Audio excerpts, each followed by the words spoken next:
सबसे पहले तो बेसिक सवाल कि मनी एग्रीगेट्स का मतलब क्या होता है। अगर बहुत सिंपल लैंग्वेज में बोलें तो कंट्री में टोटल मनी सप्लाई कितनी है, देश में टोटल मनी सप्लाई कितनी है, उसको मेजर करने के काम में आते हैं मनी एग्रीगेट्स। बहुत सिंपल, देश में टोटल मनी सप्लाई कितनी है उसको मेजर करने के काम में आते हैं मनी एग्रीगेट्स। और मनी एग्रीगेट्स की कहानी क्या रही है, 1977 से लेकर 1998 तक आरबीआई 4 टाइप के मॉनेटरी एग्रीगेट्स को यूज करता था मनी सप्लाई को मेजर करने के लिए। कौन कौन से 4 टाइप के मॉनेटरी एग्रीगेट्स को आरबीआई यूज करता था? M1, M2, M3 और M4। 1977 से लेकर 1998 तक आरबीआई 4 टाइप के मॉनेटरी एग्रीगेट्स को यूज करता था मनी सप्लाई को मेजर करने के लिए। कौन कौन से 4 टाइप के मॉनेटरी एग्रीगेट्स थे? M1, M2, M3 और M4। लेकिन मॉनेटरी एग्रीगेट्स का ये जो मेजरमेंट का स्टैंडर्ड है इसको 1998 में थोड़ा सा चेंज किया गया और जो करंट टर्मिनोलॉजी है वो क्या है? M0, M1, M2 और M3। थोड़ा ध्यान से देखना, 1998 से पहले तक जो ओल्ड टर्मिनोलॉजी चलती थी उसके अकॉर्डिंग मॉनेटरी एग्रीगेट्स कौन कौन से थे?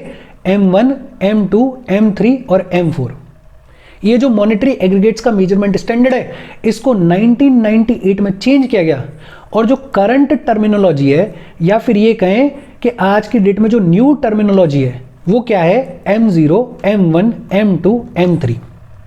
और 1998 से पहले तक ये जो ओल्ड टर्मिनोलॉजी चलती थी और आज की डेट में जो करंट टर्मिनोलॉजी चलती है, इन दोनों को एक दूसरे से थोड़ा सा डिफरेंशिएट करने के लिए, इन दोनों को एक दूसरे से थोड़ा सा अलग करने के लिए ये जो न्यू टर्मिनोलॉजी है इसी को ओकेजनली, इसी को कभी कभार बुलाया जाता है NM0, NM1, NM2, NM3, जहां पे N का मतलब है न्यू।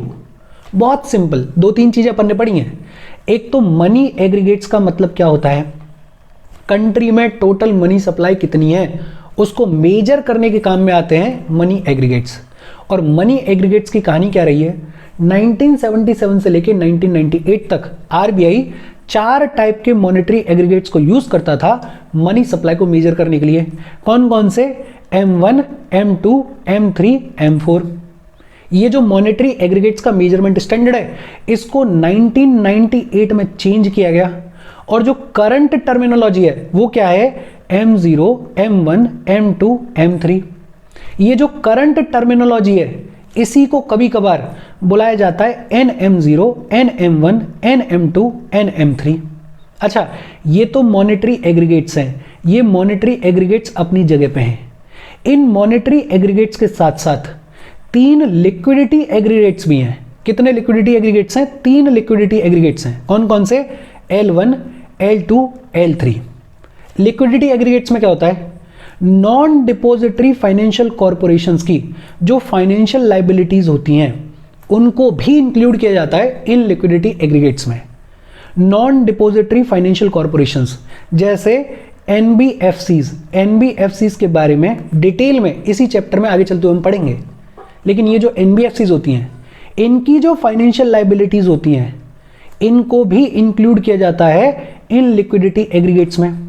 या फिर जितनी भी डेवलपमेंटल फाइनेंशियल इंस्टीट्यूशंस होती हैं, ये जो डेवलपमेंटल फाइनेंशियल इंस्टीट्यूशंस होती हैं इनके जितने भी फाइनेंशियल लाइबिलिटीज होते हैं उनको भी इंक्लूड किया जाता है इन लिक्विडिटी एग्रीगेट्स में। बहुत सिंपल, एक बार फिर से देख लेते हैं, दिमाग में सेट कर लो।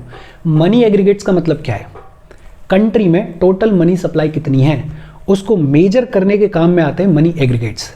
मनी एग्रीगेट्स की कहानी क्या रही है, 1977 से लेके 1998 तक आरबीआई 4 टाइप के मॉनेटरी एग्रीगेट्स को यूज करता था। कौन कौन से? M1, M2, M3, M4। ये जो मॉनेटरी एग्रीगेट्स का मेजरमेंट स्टैंडर्ड है इसको 1998 में चेंज किया गया और जो करंट टर्मिनोलॉजी है वो क्या है? M0, M1, M2, M3। ये जो करंट टर्मिनोलॉजी है इसी को ओकेजनली बुलाया जाता है NM0, NM1, NM2, NM3। अच्छा, ये तो मॉनेटरी एग्रीगेट्स हैं, ये तो अपनी जगह पे हैं। इन मॉनेटरी एग्रीगेट्स के अलावा 3 लिक्विडिटी एग्रीगेट्स भी हैं। कौन कौन से? L1, L2, L3। जितनी भी नॉन डिपॉजिटरी फाइनेंशियल कॉर्पोरेशंस होती हैं उनके फाइनेंशियल लाइबिलिटीज को भी इंक्लूड किया जाता है इन लिक्विडिटी एग्रीगेट्स में। ये बहुत बेसिक तौर पे इंट्रोडक्शन हो गया मनी एग्रीगेट्स का, और ये आपको पता होना चाहिए बिकॉज आगे तक चीजें इसी के थ्रू आपको समझ में आएंगी। अब सवाल आता है कि ये M0 क्या होता है, M1 क्या होता है, M2 क्या होता है, M3 क्या होता है। M0, M1, M2, M3 इनके बारे में हम बात करें उससे पहले एक बार बहुत सिंपल तौर पे देखते हैं कि आरबीआई की बैलेंस शीट किस तरीके की दिखती है। हालांकि ये जो टॉपिक है ये किताब में नहीं दिया हुआ है, लेकिन M0, M1, M2, M3, M4 इनको थोड़ा और ढंग से समझने के लिए ये आरबीआई की बैलेंस शीट को समझना ज़रूरी है।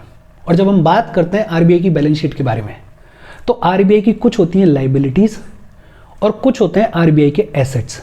जैसा कि हर एक बैलेंस शीट की कहानी है, वैसे ही आरबीआई की कुछ होती हैं लाइबिलिटीज़ और कुछ होते हैं आरबीआई के एसेट्स। लाइबिलिटीज़ और एसेट्स के बारे में हम बात करें उससे पहले एक सवाल देखो, आरबीआई के बहुत सारे फंक्शंस हैं। एक फंक्शन उनमें से ये भी आरबीआई का कि आरबीआई इकोनॉमी में मनी को इंजेक्ट करता है, पैसे को डालता है। अगर नई करेंसी प्रिंट करने की जरूरत पड़ रही है तो आरबीआई नई करेंसी को प्रिंट भी करता है। अपने बहुत सारे कामों में से एक काम आरबीआई का यह भी है कि आरबीआई इकोनॉमी में मनी को इंजेक्ट करता है और जरूरत पड़ने पे नई करेंसी को प्रिंट भी करता है। अब सवाल यह है कि क्या आरबीआई अपने हिसाब से जितना चाहे उतना नई करेंसी को प्रिंट कर सकता है या नहीं कर सकता है? और इसका सिंपल सा जवाब है कि आरबीआई अपनी मर्जी के हिसाब से जितना चाहे उतनी करेंसी को प्रिंट नहीं कर सकता है। क्यों नहीं कर सकता है? देखो, आइडियली तो सिनेरियो क्या है? आइडियली सिनेरियो क्या है? आइडियली सिनेरियो यह है कि आपके पास में जितना रिजर्व है उस रिजर्व के अकॉर्डिंग ही आप करेंसी को प्रिंट कर सकते हो। रिजर्व मतलब आपके पास में करेंसी को बैक करने के लिए जितनी एसेट्स हैं उतनी ही करेंसी आप प्रिंट कर सकते हो। फॉर एग्जाम्पल, अगर आरबीआई एक और नया 500 का नोट प्रिंट करना चाहता है तो उस 500 के नोट को बैक करने के लिए आरबीआई के पास में एक्स्ट्रा रिजर्व होना चाहिए। अगर एक्स्ट्रा रिजर्व आरबीआई के पास में नहीं है तो आरबीआई नई करेंसी को प्रिंट नहीं कर सकता, या ये कहें कि कोई भी सेंट्रल बैंक नई करेंसी को प्रिंट नहीं कर सकता। जितना रिजर्व आपके पास में है उतनी ही करेंसी आप प्रिंट कर सकते हो। लेकिन यह है आइडियल सिनेरियो, और आइडियल सिनेरियो फॉलो किया नहीं जाता है। थोड़ा इम्प्रैक्टिकल भी है। जब कोई इकोनॉमी फंक्शनल होती है तो वहां पे यह सिस्टम चलना अपने आप में डिफिकल्ट है। सोच के देखो कि जितनी करेंसी आप प्रिंट करोगे उतना ही बैक करने के लिए आपके पास में रिजर्व होना चाहिए। ये थोड़ा इम्प्रैक्टिकल हो जाता है किसी भी फंक्शनल इकोनॉमी में, लेकिन आइडियल सिनेरियो है यही कि आप उतनी ही करेंसी प्रिंट कर सकते हो जितना आपके पास में रिजर्व है। बट ये आइडियल सिस्टम तो चलता नहीं है। इसकी जगह पे दुनिया भर में जो सिस्टम चलता है वो कौन सा है? Minimum reserve system. कौन सा सिस्टम चलता है? Minimum reserve system. इस मिनिमम रिजर्व सिस्टम के तहत सेंट्रल बैंक को बोल दिया जाता है कि आपको कम से कम इतना रिजर्व मेंटेन करना है। फॉर एग्जाम्पल, आरबीआई को बोल दिया गया है कि आपको 200 करोड़ के जितना मिनिमम रिजर्व मेंटेन करना है। और ये जो मिनिमम रिजर्व है इसमें एसेट्स के तौर पे गोल्ड होगा 115 करोड़ का, और इसके अलावा फॉरेन एक्सचेंज रिजर्व्स होंगे। मतलब आरबीआई को 200 करोड़ के बराबर का मिनिमम रिजर्व मेंटेन करना होता है। अगर मिनिमम रिजर्व आरबीआई ने मेंटेन किया है तो इसके अगेंस्ट में इकोनॉमी को सही तरीके से चलाए रखने के लिए आरबीआई को जितनी भी करेंसी प्रिंट करनी है आरबीआई उतनी करेंसी प्रिंट कर सकता है। कोई दिक्कत वाली बात नहीं है। देखो, ये होपफुली आपको समझ में आ रहा होगा, आना चाहिए, बिकॉज आगे चल के इसकी जरूरत पड़ेगी। हम दो बातें कह रहे हैं कि आइडियल सिनेरियो तो ये है कि भाई आपके पास में जितना रिजर्व है आप उतनी ही करेंसी प्रिंट कर सकते हो। लेकिन ये जो आइडियल सिनेरियो है इसको प्रैक्टिस किया नहीं जाता है। जो प्रैक्टिस में है वो कौन सा सिस्टम है? Minimum reserve system. और मिनिमम रिजर्व सिस्टम के तहत क्या कहा गया है कि आरबीआई को कम से कम मिनिमम 200 करोड़ का रिजर्व मेंटेन करना होता है। ये मिनिमम रिजर्व आप मेंटेन करो, उसके बाद आरबीआई को छूट है कि इकोनॉमी को चलाए रखने के लिए सही तरीके से उसको जितनी भी करेंसी प्रिंट करनी है वो कर सकता है, कोई दिक्कत वाली बात नहीं है। ये आपको समझ में आना चाहिए, इसकी ज़रूरत पड़ेगी आगे चलते हुए। अच्छा, वापस आते हैं आरबीआई की बैलेंस शीट। आरबीआई की कुछ होती हैं लाइबिलिटीज़ और आरबीआई की कुछ होती हैं एसेट्स। जब हम बात करते हैं लाइबिलिटीज़ के बारे में, तो आरबीआई की लाइबिलिटीज़ क्या है? एक तो आरबीआई की लाइबिलिटी है करेंसी इन सर्कुलेशन। इकोनॉमी के अंदर जितनी भी करेंसी सर्कुलेशन में है वो आरबीआई की लाइबिलिटी है। और ये जो करेंसी इन सर्कुलेशन है, इसके दो कंपोनेंट्स होते हैं। कौन कौन से? Currency with the public, public के हाथ में जो भी पैसा है, मेरे हाथ में, आपके हाथ में जो भी पैसा है, वो करेंसी विद द पब्लिक। दूसरा, vault cash of the banks. Banks अपने डे टू डे फंक्शनिंग के लिए जो पैसा रखते हैं उसको बुलाया जाता है vault cash. Currency with the public और vault cash of the banks, इन दोनों को मिला के बनती है करेंसी इन सर्कुलेशन। और ये जो करेंसी इन सर्कुलेशन है ये आरबीआई की लाइबिलिटी है। फॉर एग्जाम्पल, आपने 500 का नोट देखा होगा, 100 का नोट देखा होगा, उस पर लिखा होता है कि मैं धारक को वचन देता हूं, और नीचे आरबीआई गवर्नर के साइन होते हैं। एक तरीके से आरबीआई का प्रॉमिस होता है। तो ये जो करेंसी इन सर्कुलेशन है ये आरबीआई की लाइबिलिटी है। इसके अलावा दूसरा, जितने भी बैंक डिपॉजिट्स होते हैं विद दी आरबीआई, जैसे एसबीआई है, पीएनबी है, एचडीएफसी है, वगैरह वगैरह, ये जो बैंक्स हैं ये आरबीआई के पास में कुछ डिपॉजिट करवाते हैं, पैसा जमा करके रखते हैं। ये जो बैंक डिपॉजिट्स होते हैं विद दी आरबीआई, ये भी आरबीआई की लाइबिलिटी है। तीसरा, government deposits with the RBI, government के जो भी डिपॉजिट्स होते हैं आरबीआई के पास में, वो भी आरबीआई की लाइबिलिटी है। और चौथा, other deposits with the RBI. Other deposits में क्या क्या आता है? जैसे फॉरेन बैंक है या कोई फॉरेन गवर्नमेंट है, उसने आरबीआई में किसी भी रीजन की वजह से कुछ डिपॉजिट कर दिया पैसा, तो वो किसका हिस्सा है? अदर डिपॉजिट का। या जितने भी इंटरनेशनल इंस्टीट्यूशंस हैं, जैसे आईएमएफ है, जैसे वर्ल्ड बैंक है, इन्होंने कुछ पैसा अगर डिपॉजिट किया हुआ आरबीआई में, तो वो भी किसका हिस्सा है? अदर डिपॉजिट का। या जितने भी अदर फाइनेंशियल इंस्टीट्यूशंस हैं।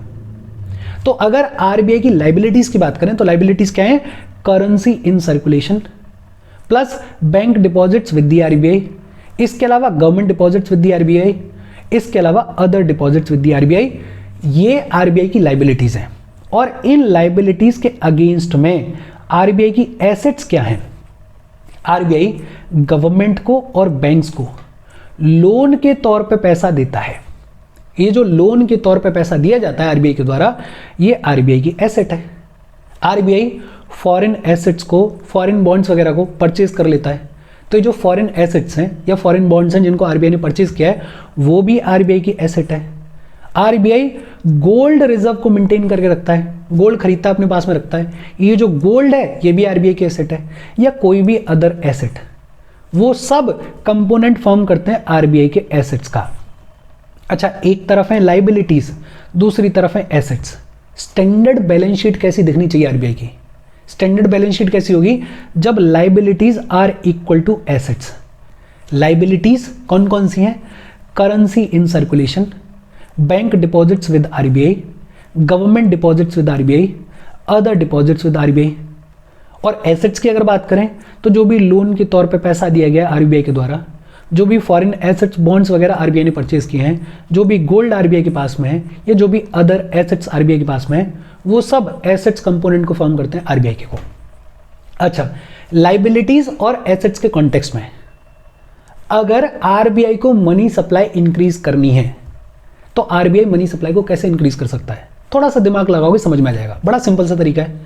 आरबीआई को अगर मनी सप्लाई इंक्रीज करनी है तो बड़ा सिंपल, क्या करना है आरबीआई को कि ये जो एसेट्स हैं, इन एसेट्स में से आरबीआई किसी भी एसेट को खरीद ले तो मनी सप्लाई इंक्रीज हो जाएगी। फॉर एग्जांपल, आरबीआई ये चाहता है कि इकोनॉमी में 500 करोड़ रुपए और इंजेक्ट किए जाएं, इकोनॉमी में 500 करोड़ रुपए और डाले जाए, मनी सप्लाई को इंक्रीज किया जाए। तो एक तरीका तो ये हो सकता है कि आरबीआई फ्री में जाए और पैसे बांटे सब लोगों को कि लो भाई 500 करोड़ रुपए हम बांट रहे हैं, लेकिन ऐसा करना तो बेवकूफ़ी है। तो जो सही तरीका है वो क्या है? आरबीआई बोले कि मैं 500 करोड़ रुपए का गोल्ड खरीदूंगा। आरबीआई ने 500 करोड़ रुपए का गोल्ड खरीद लिया। गोल्ड खरीदेगा आरबीआई तो बदले में 500 करोड़ रुपया देगा, और ये जो 500 करोड़ रुपया है ये सर्कुलेशन में जाएगा। जब ये पैसा सर्कुलेशन में जाएगा, इकोनॉमी में जाएगा, तो मनी सप्लाई इंक्रीज हो जाएगी। बहुत सिंपल सी बात है। तो अगर आरबीआई को मनी सप्लाई इंक्रीज करनी है तो एक तरीका क्या है कि आरबीआई सिंपली ये जो ऊपर वाली एसेट्स हैं, इन एसेट्स में से किसी भी एसेट को खरीद ले तो मनी सप्लाई इंक्रीज हो जाएगी। अच्छा, मैं ये उम्मीद कर रहा हूं कि आपको आरबीआई की ये जो बैलेंस शीट है ये समझ में आ गई होगी। अब आते हैं मुद्दे की बात पे कि M0 क्या होता है, M1 क्या होता है, M2 क्या होता है, M3 क्या होता है। देखो बहुत सिंपल, आरबीआई की ये जो लाइबिलिटीज हैं, इन लाइबिलिटीज में से ये जो तीसरा कंपोनेंट है government deposits with the RBI, in government deposits with the RBI को निकाल दिया जाए, इनको हटा दिया जाए और बाकी के जो लाइबिलिटी के कंपोनेंट्स हैं उनको ऐड कर दिया जाए तो अपने को मिल जाता है M0 जिसे रिजर्व मनी भी बुलाया जाता है, M0 जिसे हाई पावर्ड मनी भी बुलाया जाता है, M0 जिसे मॉनेटरी बेस भी बुलाया जाता है।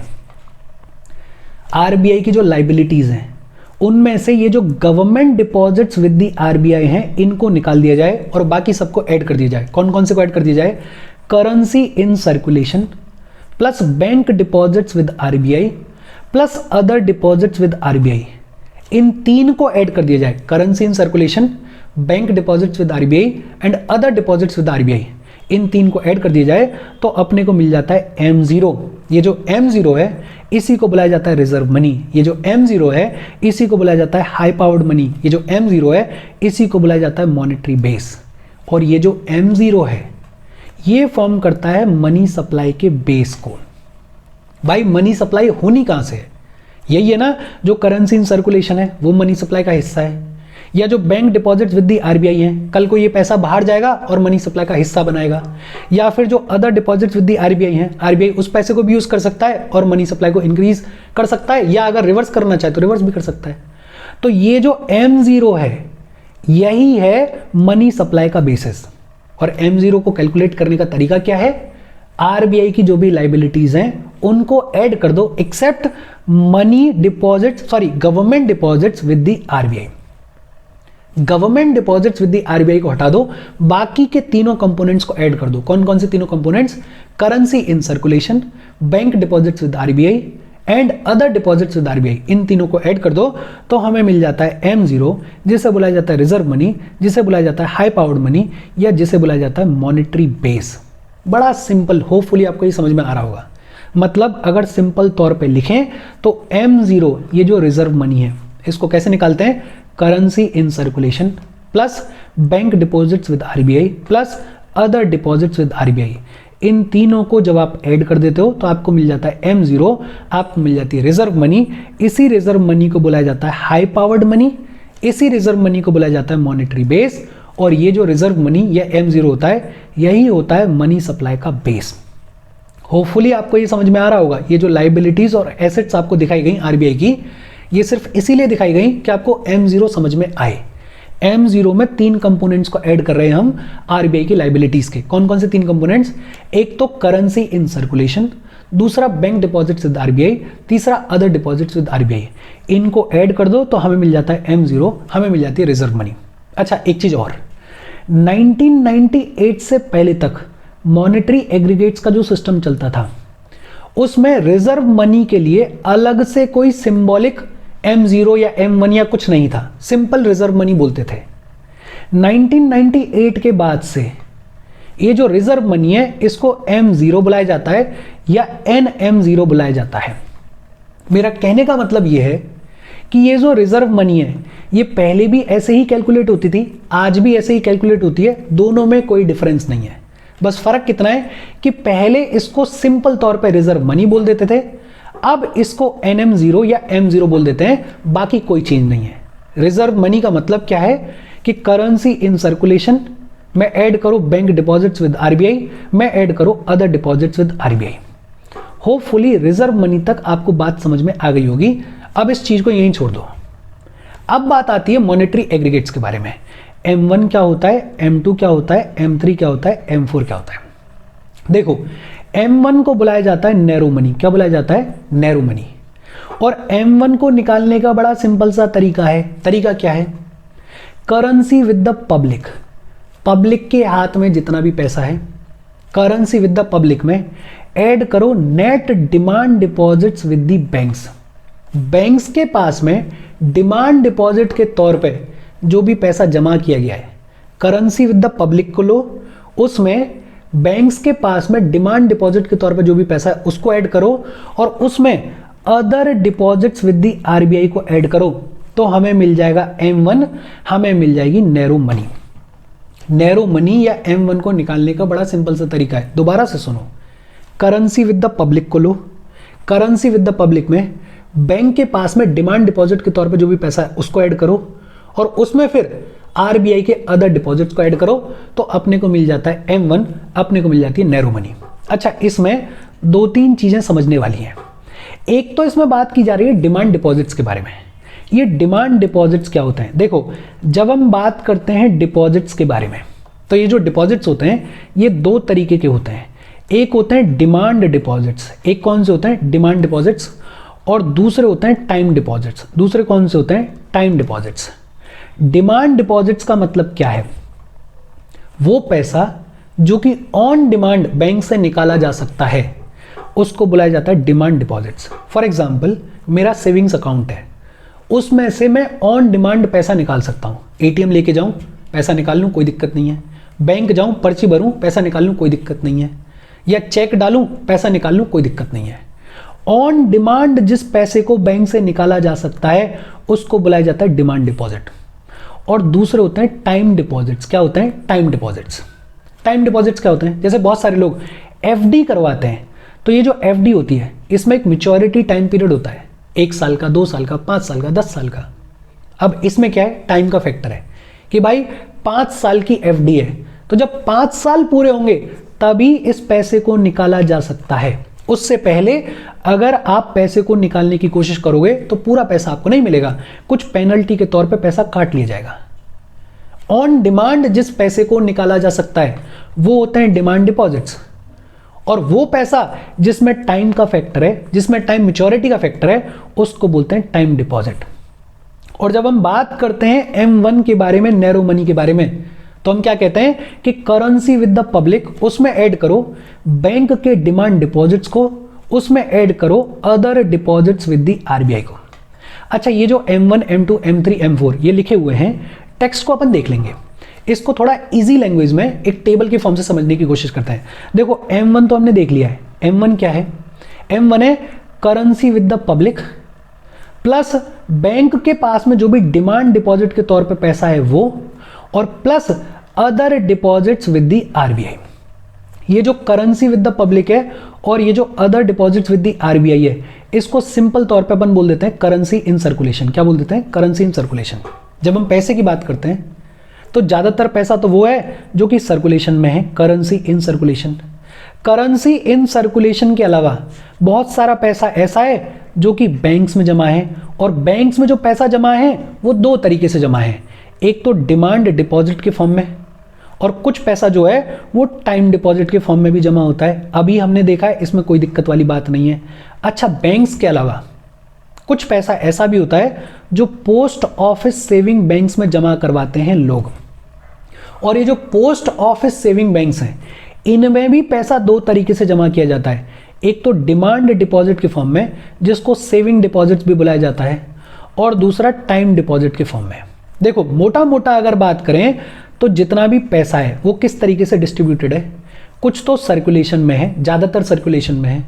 फिर कुछ बैंक्स में जमा है, बैंक्स में दो तरीके से जमा है, कुछ डिमांड डिपॉजिट के फॉर्म में, कुछ टाइम डिपॉजिट के फॉर्म में। और बैंक्स के अलावा कुछ ऐसा है जो कि पोस्ट ऑफिस सेविंग बैंक्स में है। ये जो पोस्ट ऑफिस सेविंग बैंक्स में है ये भी दो तरीके से जमा है, कुछ डिमांड डिपॉजिट के फॉर्म में जिसको सेविंग डिपॉजिट भी बुलाया जाता है, और कुछ टाइम डिपॉजिट के फॉर्म में। अच्छा, अब बात करते हैं M1, M2, M3, M4 के बारे में। M1 को निकालने का सिंपल सा तरीका क्या है? ये जो करेंसी इन सर्कुलेशन है, ये जो करेंसी इन सर्कुलेशन है, इसको लो, और बैंक्स के पास में डिमांड डिपॉजिट के तौर पे जो पैसा है उसको लो। इन दोनों को ऐड कर दो तो हमें मिल जाएगा M1। M1 जिसे नैरो मनी भी बुलाया जाता है, इसमें कोई दिक्कत नहीं है। फिर जब बात आती है M2 के बारे में, तो M2 कैसे निकाला जाता है? ये जो करेंसी इन सर्कुलेशन है इसको लो, बैंक्स के पास में डिमांड डिपॉजिट के तौर पे जो पैसा है उसको लो, और पोस्ट ऑफिस सेविंग बैंक्स के पास में डिमांड डिपॉजिट के तौर पे या सेविंग डिपॉजिट्स के तौर पे जो पैसा है उसको लो, तो अपने को मिल जाता है M2। अब इस चार्ट को थोड़ा सा देखो, M2 को अगर हम दूसरे तरीके से लिखना चाहें तो ऐसे लिख सकते हैं क्या कि M1 में, ये जो M1 है, इस M1 में पोस्ट ऑफिस सेविंग बैंक्स के जो डिमांड डिपॉजिट्स हैं, जो सेविंग डिपॉजिट्स हैं, उनको और ऐड कर दो तो हमें मिल जाएगा M2, मिल जाएगा, कोई दिक्कत वाली बात नहीं है। फिर सवाल आता है कि M3 को कैसे निकालें, और M3 को बुलाया जाता है ब्रॉड मनी। क्या बुलाया जाता है? M3 को बुलाया जाता है ब्रॉड मनी। और M3 को निकालने का बड़ा सिंपल सा तरीका है। तरीका क्या है? ये जो करेंसी इन सर्कुलेशन है इसको लो, इसमें ऐड करो बैंक के डिमांड डिपॉजिट्स को, और इसमें ऐड करो बैंक के टाइम डिपॉजिट्स को। ये जो पोस्ट ऑफिस सेविंग बैंक्स के डिपॉजिट्स हैं इनको पूरे तरीके से छोड़ दो। सिर्फ 3 चीजों को लेना है M3 में, ब्रॉड मनी में। करेंसी इन सर्कुलेशन को ले लो, फिर बैंक के जो डिमांड डिपॉजिट्स हैं उनको ले लो, और बैंक के जो टाइम डिपॉजिट्स हैं उनको ले लो, तो अपने को मिल जाएगी M3। और M3 को अगर थोड़ा ध्यान से देखो इस चार्ट को, तो कैसे लिखा जा सकता है कि ये जो M1 है, ये जो M1 है, इस M1 में बैंक्स के पास में जो टाइम डिपॉजिट्स हैं उन टाइम डिपॉजिट्स को और ऐड कर दो तो हमें मिल जाएगा M3, हमें मिल जाएगी ब्रॉड मनी।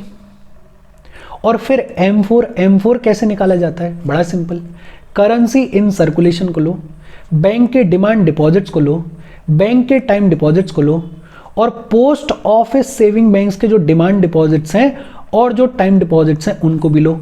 इन सबको ऐड कर दोगे तो आपको मिल जाएगा क्या? M4 मिल जाएगा। अगर चार्ट को अगर आप समझ पा रहे हो तो M4 को अपन ऐसे लिख सकते हैं क्या कि M3, ये जो M3 है, इस M3 में पोस्ट ऑफिस सेविंग बैंक्स के जो भी टोटल डिपॉजिट्स हैं, डिमांड डिपॉजिट्स और टाइम डिपॉजिट्स, दोनों जितने भी टोटल डिपॉजिट्स हैं पोस्ट ऑफिस सेविंग बैंक्स के, उनको और ऐड कर दो तो हमें मिल जाएगा M4। बड़ी सिंपल सी बातचीत है। अगर आपको ये चार्ट समझ में आ गया तो टेक्स्ट को पढ़ने की भी जरूरत नहीं है। समझ में नहीं आया तो पेन लो, कॉपी लो, इस चार्ट को अपने हाथ से बनाओ। अपने हाथ से बनाओगे आपको ऑटोमेटिकली समझ में आ जाएगा। अच्छा, प्रीलिम्स के पॉइंट ऑफ व्यू से एक क्वेश्चन और पूछा जाता है कि भाई जब हम बात करते हैं कि ये M0, M1, M2, M3, M4 है, तो इसमें सबसे ज्यादा लिक्विड कौन सा पैसा है? देखो, सबसे ज्यादा लिक्विड होगा M0। M0 सबसे ज्यादा लिक्विड क्यों होगा? Currency in the hands of public. आपके मेरे हाथ में जो पैसा है उसको तो आप कभी भी कैसे भी खर्च कर सकते हो, कोई दिक्कत वाली बात नहीं है, उस पर तो कोई ऑब्लिगेशन है ही नहीं। तो सबसे ज्यादा लिक्विड है M0। M0 के कंपैरिजन में थोड़ा सा कम लिक्विड है M1। M1 थोड़ा सा कम लिक्विड क्यों है? Because currency with the public तो इसमें है ही, लेकिन साथ में बैंक के डिमांड डिपॉजिट्स भी हैं। ऑन डिमांड इस पैसे को निकाला जा सकता है, लेकिन ऑन डिमांड भी पैसे को निकालने में 15 मिनट, 20 मिनट, आधा घंटा तो लगेगा ही। तो थोड़ी सी कम लिक्विडिटी है M1 की इन कंपैरिजन टू M0। फिर इस M1 के भी कंपैरिजन में थोड़ा और कम लिक्विड है M2, बिकॉज M2 में हमने ये जो पोस्ट ऑफिस सेविंग बैंक्स हैं इनके भी डिमांड डिपॉजिट्स को इंक्लूड कर लिया गया है, और ये जो पोस्ट ऑफिस सेविंग बैंक्स हैं इनके डिमांड डिपॉजिट्स को भी पैसे को निकालने में 15-20 मिनट तो लगेंगे ही कम से कम। तो थोड़ी और कम लिक्विडिटी हो गई M2 की। इस M2 के कंपैरिजन में M3 और भी कम लिक्विड है। M3 कम लिक्विड क्यों है? बिकॉज M3 में हमने बैंक्स के टाइम डिपॉजिट्स को इंक्लूड कर लिया है। अब मैच्योरिटी वाला फैक्टर आ गया, अब टाइम वाला फैक्टर आ गया, तो M3 उससे भी कम लिक्विड है। और सबसे कम लिक्विड होता है M4, बिकॉज इसमें तो बैंक के डिमांड डिपॉजिट और time deposits plus post office saving banks के डिमांड डिपॉजिट्स और टाइम डिपॉजिट्स को भी इंक्लूड कर लिया गया है। तो इस पैसे को तो कन्वर्ट करने में, निकालने में ज्यादा टाइम लगेगा। तो सबसे कम लिक्विड है M4। इसको ध्यान रखना, प्रीलिम्स के पॉइंट ऑफ व्यू से इंपॉर्टेंट है। सबसे ज्यादा लिक्विड M0, उससे कम लिक्विड M1, उससे कम लिक्विड M2, उससे कम लिक्विड M3, उससे कम लिक्विड M4। होपफुली आपको ये समझ में आ रहा होगा। अच्छा, एक चीज और देख लेते हैं कि जब अपन क्वांटिटी की बात करें, लिक्विडिटी के मामले में तो हमें समझ में आ गया कि सबसे ज्यादा लिक्विड M0 है, सबसे कम M4 है। लेकिन पैसे की क्वांटिटी अगर देखें तो सबसे ज्यादा क्वांटिटी M4 में होगी, बिकॉज M4 में बैंक और पोस्ट ऑफिस सेविंग बैंक और करेंसी इन सर्कुलेशन सब कुछ इंक्लूड किया जा रहा है, तो सबसे ज़्यादा क्वांटिटी पैसे की M4 में होगी, उससे कम होगी M3 में, उससे कम होगी M2 में, उससे कम होगी M1 में और सबसे कम होगी M0 में। M0 में तो सिर्फ वो पैसा है जो कि पब्लिक के हाथ में सर्कुलेशन में है।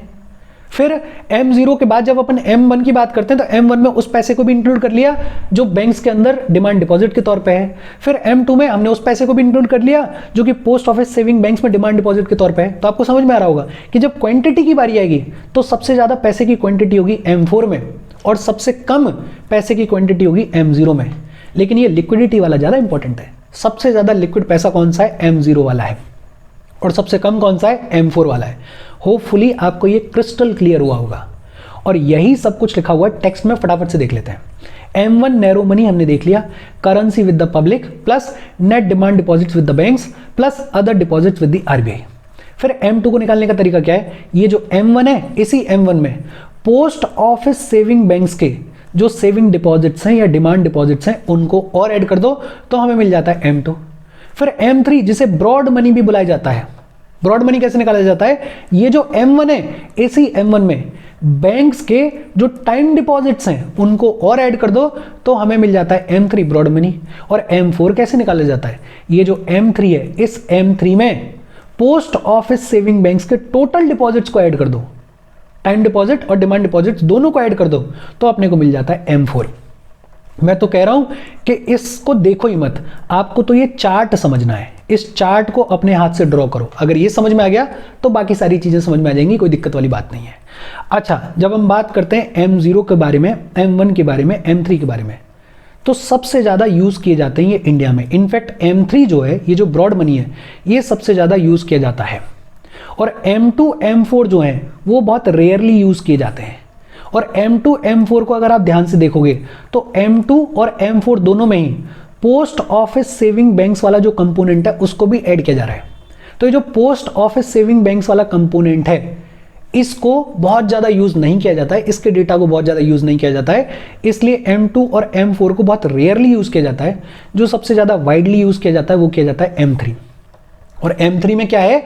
M3 में जो करेंसी पब्लिक के हाथ में है वो, और बैंक्स में डिमांड डिपॉजिट और टाइम डिपॉजिट के तौर पे जो पैसा है वो पूरा मिलके बनता है M3। तो M3 को सबसे ज्यादा यूज किया जाता है।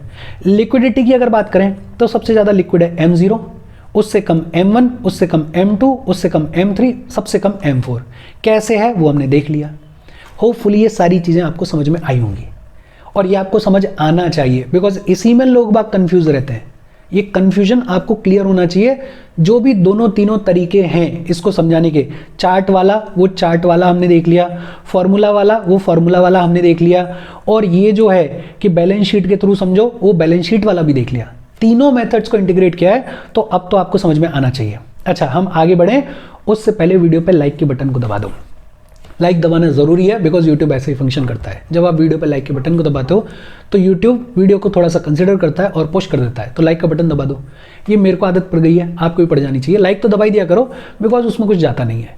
शेयर कर दो अपने सोशल मीडिया हैंडल्स पर, व्हाट्सएप वगैरह पे अपने फ्रेंड्स को, जो भी लोग इसमें इंटरेस्टेड है, इससे रिलेटेड पढ़ाई कर रहे हैं उनको शेयर कर दो, और चैनल को सब्सक्राइब कर लो। अच्छा, M1, M2, M3, M4 आपको समझ में आ गया होगा। 1998 के बाद नए मॉनेटरी एग्रीगेट्स लाए गए, NM0, NM2, NM1, NM3। NM0 और M0 तो सेम ही है, उनमें तो कोई फर्क है ही नहीं, मैंने पहले ही बोल दिया। तो NM0 सेम है, currency in circulation plus bankers deposit with RBI plus other deposits with RBI। NM1 क्या है? ये जो NM1 है और जो पहले M1 था वो दोनों भी सेम है, एग्जैक्टली सेम। NM1 क्या है? Currency with the public plus demand deposit with the banks plus other deposits with the RBI। ये जो 1998 में वर्किंग ग्रुप बनाया गया था इन नए मॉनेटरी एग्रीगेट्स को स्टडी करने के लिए, उसने ये बोला था कि यार M1 पहले जैसे कैलकुलेट किया जाता था वैसे ही अब कैलकुलेट किया जाए, कोई दिक्कत वाली बात नहीं है, वो सिस्टम सही है। तो ये जो M1 है, ये जो नैरो मनी है, इसका पहले भी कैलकुलेशन क्या था? Currency with the public plus net demand deposit with the bank plus other deposits with the RBI। आज भी इसका कैलकुलेशन सेम है, currency with the public, net demand deposit with the banks plus other deposits with the RBI। मतलब यहां तक तो आपको कुछ भी नया ऐड करना ही नहीं है, ये तो सेम है। ध्यान देना है NM2 में। NM2 कैसे कैलकुलेट किया जाता है? NM1 को लिया जाता है और इस NM1 में 1 साल या उससे कम के रेजिडेंट्स के जो टाइम डिपॉजिट्स होते हैं, 1 साल या उससे कम के जो टाइम डिपॉजिट्स होते हैं रेजिडेंट्स के, उनको और ऐड कर दिया जाता है तो अपने को मिल जाता है NM2। देखो थोड़ा ध्यान देना पड़ेगा, यहां पे चीजें बदल रही हैं। NM1 तक तो चीजें सेम है। NM2 को कैसे कैलकुलेट किया जाता है? NM1 में 1 साल या उससे कम के जितने भी टाइम डिपॉजिट्स हैं रेजिडेंट्स के, उनको और इंक्लूड कर लिया जाता है। और जब बात आती है NM3 के बारे में, तो NM3 को कैसे निकाला जाता है? ये जो NM2 है, इसमें 1 साल से ज्यादा वाले टाइम डिपॉजिट्स जितने भी हैं रेजिडेंट्स के, उनको इंक्लूड कर लिया जाता है। और फाइनेंशियल इंस्टीट्यूशंस, वो जो भी कॉल या फिर टर्म फंडिंग करती हैं, उनको भी इंक्लूड कर लिया जाता है इस NM3 में। ध्यान देना, NM1 में और M1 में कोई डिफरेंस नहीं है, सेम है। NM1 क्या है? Currency with the public plus net demand deposits with the banks plus other deposits with the RBI। फर्क थोड़ा चेंज आने लगा NM2 में। NM2 क्या है? NM1 में 1 साल या उससे कम वाले जितने भी टाइम डिपॉजिट्स हैं रेजिडेंट्स के, उनको भी इंक्लूड किया जाता है। और जब बात आती है NM3 के बारे में, तो कैसे निकाला जाता है? ये जो NM2 है, इसमें 1 साल से ज्यादा वाले जितने भी टाइम डिपॉजिट्स हैं रेजिडेंट्स के, उनको इंक्लूड किया जाता है, प्लस फाइनेंशियल इंस्टीट्यूशंस की जो भी कॉल या फिर टर्म फंडिंग है, या फिर ये कहें जो भी शॉर्ट टर्म फंडिंग है, उसको भी इंक्लूड किया जाता है। अच्छा, अगर आपसे कोई पूछ ले, आपको दिखना चाहिए वैसे, लेकिन अगर पूछ ले कि यार ये जो पुराने मॉनेटरी एग्रीगेट्स हैं और ये जो नए मॉनेटरी एग्रीगेट्स हैं, इनमें डिफरेंस क्या है? फॉर्मूला में जो डिफरेंस है वो तो आपको दिख रहा है, लेकिन यहां पे प्राइमरीली क्या डिफरेंस है कि जब नए मॉनेटरी एग्रीगेट्स की हम बात कर रहे हैं, तो इसमें स्पेसिफाई कर दिया गया है कि भैया रेजिडेंट्स का जो पैसा है, जैसे NM2 में कह रहे हैं कि 1 साल या उससे कम के जो भी टाइम डिपॉजिट्स हैं रेजिडेंट्स के, और NM3 में कह रहे हैं 1 साल ज्यादा से ज्यादा के जो टाइम डिपॉजिट्स हैं रेजिडेंट्स के। मतलब यहां पे स्पेसिफाई कर दिया गया है कि हम रेजिडेंट्स के पैसे की बात कर रहे हैं। पुराने वाले मॉनेटरी एग्रीगेट्स में ये नहीं बताया गया था कि रेजिडेंट्स अलग हैं, नॉन रेजिडेंट्स अलग हैं, वहां सब चल रहा था, लेकिन यहां पे स्पेसिफाई कर दिया गया कि रेजिडेंट्स के पैसे की बात कर रहे हैं। दूसरा, पुराने वाले एग्रीगेट्स में पोस्ट ऑफिस सेविंग बैंक्स के लिए M2 और M4 ये 2 मॉनेटरी एग्रीगेट्स थे, लेकिन ये जो नए मॉनेटरी एग्रीगेट्स हैं, इनमें पोस्ट ऑफिस सेविंग बैंक्स वाले पैसे को इंक्लूड नहीं किया गया है।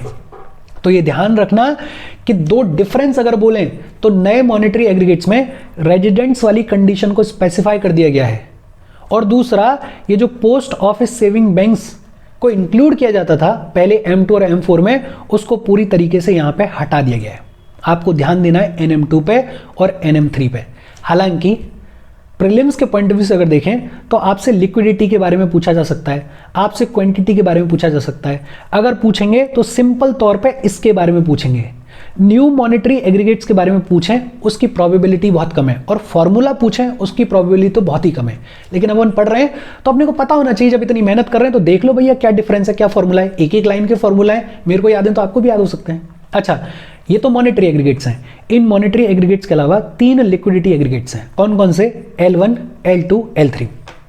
अब देखो यहां पे सारे फॉर्मूलाज लिखे हुए हैं, मैं सिंपल तौर पे चीजों को इजी करके बता रहा हूं। L1 की जब हम बात करते हैं तो ये जो NM3 है, इस NM3 में पोस्ट ऑफिस सेविंग बैंक्स के जितने भी डिपॉजिट्स हैं उनको और ऐड कर दो। मॉनेटरी एग्रीगेट्स में जो नए वाले मॉनेटरी एग्रीगेट्स हैं, उसमें पोस्ट ऑफिस सेविंग बैंक्स को छोड़ दिया गया है। उनको कहां अकाउंट में लिया जा रहा है? उनको लिक्विडिटी एग्रीगेट्स में अकाउंट में लिया जा रहा है। L1 में NM3 जो है, उस NM3 में पोस्ट ऑफिस सेविंग बैंक्स के जितने भी डिपॉजिट्स हैं उनको इंक्लूड कर लो तो अपने को मिल जाता है L1। L2 अगर हमें निकालना है तो ये जो L1 है, इस L1 में जितने भी फाइनेंशियल इंस्टीट्यूशंस हैं उनके डिपॉजिट्स को और इंक्लूड कर लो। अब ये अलग अलग दिए हुए हैं, जैसे term deposits with the term lending institutions. ये जितने भी टर्म लेंडिंग इंस्टीट्यूशंस होते हैं, कई सारे हैं, उन टर्म लेंडिंग इंस्टीट्यूशंस के पास में जितने भी टर्म डिपॉजिट्स हैं, मतलब एक फिक्स्ड टाइम के लिए अगर आपने टर्म लेंडिंग इंस्टीट्यूशंस में, फाइनेंशियल इंस्टीट्यूशंस में पैसा जमा करा है तो उसको ऐड कर लो। फाइनेंशियल इंस्टीट्यूशंस के जो टर्म बोरोइंग्स होते हैं उनको ऐड कर लो। और सर्टिफिकेट्स ऑफ डिपॉजिट्स, एक तरीके से कि एक मैच्योरिटी टाइम पीरियड के लिए आपने पैसा जमा करा है फाइनेंशियल इंस्टीट्यूशंस में। सिंपल तौर पे अगर बोलें, आपको इस फॉर्मूला के चक्कर में पढ़ना ही नहीं है। L1 क्या है, NM3 में आप पोस्ट ऑफिस सेविंग बैंक्स के सभी डिपॉजिट्स को ऐड कर दो तो आपको मिल जाता है L1। L2 क्या है, आप L1 में फाइनेंशियल इंस्टीट्यूशंस के जितने भी डिपॉजिट्स हैं उनको ऐड कर लो तो आपको मिल जाता है L2। और जब बात आती है L3 के बारे में, तो L2 में NBFCs के जितने भी पब्लिक डिपॉजिट्स हैं उनको और ऐड कर लो तो आपको मिल जाता है L3। आपको ये चीजें सिंपल तौर पे याद रखनी है, इस पे तो कुछ डिफिकल्ट है ही नहीं। और L1, L2, L3 सिंपल तौर पे, L1 क्या है, NM3 में आपको पोस्ट ऑफिस सेविंग बैंक्स वाले डिपॉजिट्स को और इंक्लूड करना है। L2 क्या है, L1 में आपको फाइनेंशियल इंस्टीट्यूशंस के डिपॉजिट्स को और इंक्लूड करना है। और L3 क्या है, आपको L2 में NBFCs के डिपॉजिट्स को और इंक्लूड करना है तो आपको मिल जाएगा L3। देखो ये जो NM2 है, NM3 है, इसको थोड़ा ढंग से देखना। L1, L2, L3 इनको थोड़ा सा दिमाग में बिठाना। और मैंने ये बता ही दिया है कि ज्यादा इंपॉर्टेंट तो ये वाला सेक्शन है, ये पूरा। ये जो नए मॉनेटरी एग्रीगेट्स हैं इनके फॉर्मूलाज तो बहुत रेयरिटी के पूछे जाएं, मतलब रेयरिटी से मेरा मतलब कि 0.0001% चांस है। लेकिन मैं इसलिए इतना फोर्स कर रहा हूं या इतनी मेहनत कर रहा हूं कि अगर अपन टाइम लगा ही रहे हैं, मेहनत कर ही रहे हैं, तो एक एक लाइन की ये चीजें इनको भी दिमाग में रख लिया जाए। पूरे तरीके से ब्लैंक क्यों आ जाए, तो इनको भी थोड़ा सा दिमाग में रखो, लिख लेना अपने नोट्स में, थोड़ा सा दिमाग में रखना और याद कर लेना। एक चीज और है कि ये जो M0 का डेटा है इसको RBI पब्लिश करता है वीकली बेसिस पे। हर वीक M0 का डेटा RBI पब्लिश करता है। M1 और M3 का जो डेटा है इसको RBI पब्लिश करता है फोर्टनाइटली बेसिस पे, मतलब 2 वीक के बाद इस M1 और M3 के डेटा को पब्लिश किया जाता है। M0 का डेटा वीकली बेसिस पर पब्लिश किया जाता है, M1 और M3 का डेटा फोर्टनाइटली बेसिस पर पब्लिश किया जाता है।